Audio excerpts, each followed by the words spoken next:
નમસ્કાર, weather analysis સાથે હું છું પાયલ અને નવરાત્રિમાં જે ભારે વરસાદ કરી રહ્યા હતા, વિન્ડી મોડલમાં જોઈએ તો અત્યારે ક્યાંય અતિ ભારે વરસાદ નથી દેખાઈ રહ્યો, એટલે બહુ જ બધા લોકો ખુશ થઈ જશે.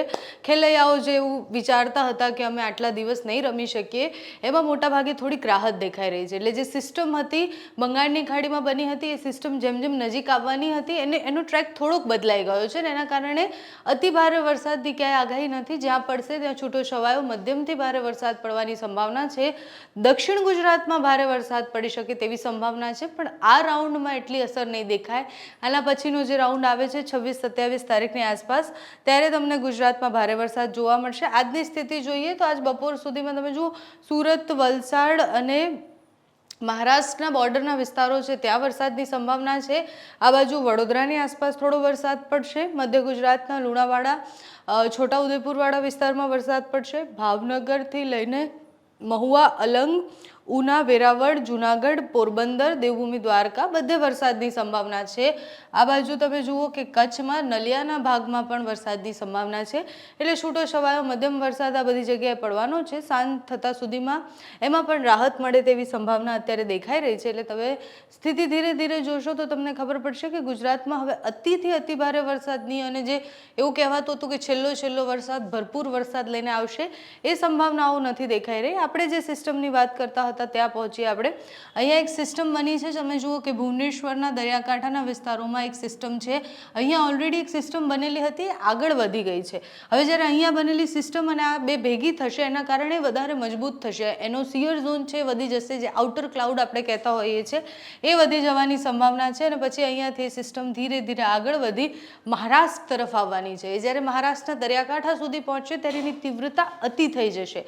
એટલે બંગાળની ખાડીમાં બનેલી સિસ્ટમ જ્યારે અરબી સમુદ્ર સુધી પહોંચે છે એ વધારે ને વધારે મજબૂત થતી જાય છે, કારણ કે દરિયાનો વેગ એને મળે છે, સાથે જ જે હવા હોય છે, જે પવનની એને જરૂર હોય છે એટલી ગતિ પણ એને મળતી હોય છે. એટલે સિસ્ટમ ધીરે ધીરે તમે જુઓ કે હૈદરાબાદથી આગળ વધી જશે. 26-27 તારીખની આસપાસ એ મુંબઈ તરફ આવવાની સંભાવના છે. એટલે મહારાષ્ટ્રના દરિયાકાંઠાના જેટલા પણ વિસ્તારો છે એ બધા જ વિસ્તારોને અસર કરે તેવી સંભાવનાઓ અત્યારે દેખાઈ રહી છે.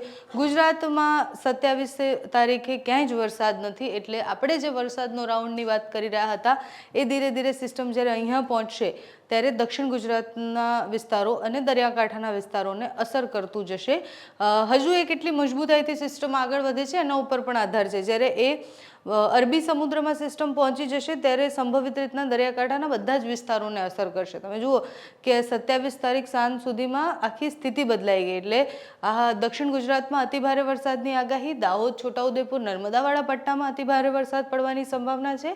આ બાજુ દરિયાકાંઠાના વિસ્તારોમાં પણ વરસાદ પડશે અને આ સિસ્ટમ ખૂબ મજબૂત છે. તમે જુઓ એકવાર, આ જે સિસ્ટમ છે એ અરબી સમુદ્રમાં જ્યારે ભળી જશે ત્યારે એ કાં તો શાંત થઈ જશે કાં તો એને વેગ મળશે. જો એ મજબૂત થશે તો ફરીથી સૌરાષ્ટ્રના મોટા ભાગના વિસ્તારો, દરિયાકાંઠાના વિસ્તારો અને દક્ષિણ ગુજરાતમાં વરસાદની આગાહી છે.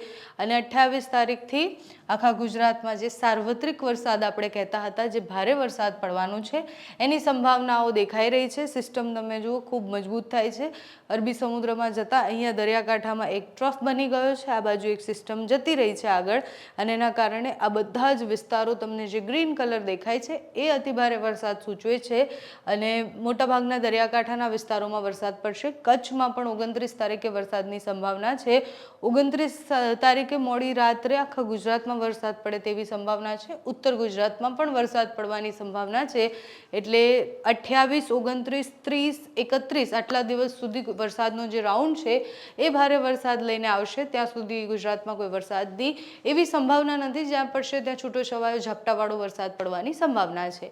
તમારે ત્યાં કેવું વાતાવરણ છે અમને કમેન્ટ્સમાં જણાવજો. અત્યારે આ વિડીયોમાં બસ આટલું. જો તમે અમને યુટ્યુબ પર જોઈ રહ્યા હોય તો સબસ્ક્રાઈબ કરજો, ફેસબુક પર જોઈ રહ્યા હોય તો ફોલો કરજો, અમારા વિડીયોને લાઈક અને શેર કરજો.